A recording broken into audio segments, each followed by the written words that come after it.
Welcome back, everybody. Today, I'm going to teach you how to add a copyright or trademark symbol in your Mailchimp email template. This is essential for protecting your brand identity and ensuring your emails maintain a professional, legally compliant appearance. Let's walk through this together. First, open your web browser and navigate to Mailchimp.com, then press enter. Once the page loads, look toward the top right corner of the screen and click on the Login button. You'll be prompted to enter your Mailchimp credentials, so go ahead and sign in to access your account dashboard.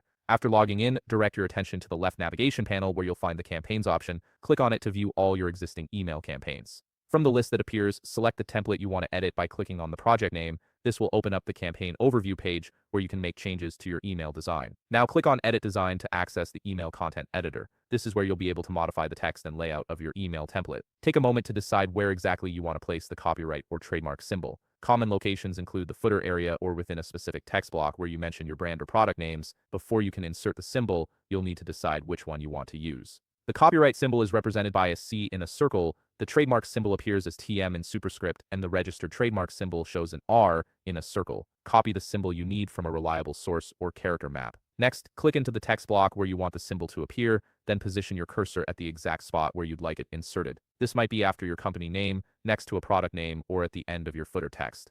Once your cursor is in place, paste the symbol you copied by pressing Ctrl+V on Windows or Command+V on Mac. After pasting the symbol, you might notice it doesn't quite match the surrounding text in terms of size or appearance. Use the text toolbar to adjust the font size, color, or line height as needed. This ensures the symbol looks cohesive with the rest of your content and maintains readability across different devices. If you find the symbol looks slightly misaligned or doesn't sit quite right with the surrounding text, try adding a non-breaking space before or after it. You can also experiment with adjusting the surrounding text or line spacing to improve the overall alignment and visual balance. Before finalizing your changes, click on Preview or Preview and Test to see how the symbol appears on both desktop and mobile devices. This step is crucial because symbols can sometimes render differently depending on the email client or device. Once you're satisfied with how everything looks, click Save or Save and Close to preserve your changes, and then you can proceed with sending or scheduling your campaign as planned. You've now successfully added a professional copyright or trademark symbol to your Mailchimp email template, giving your communications that polished, legally sound finish they deserve. If you found this video helpful, please leave a like, subscribe, and see you in the next video.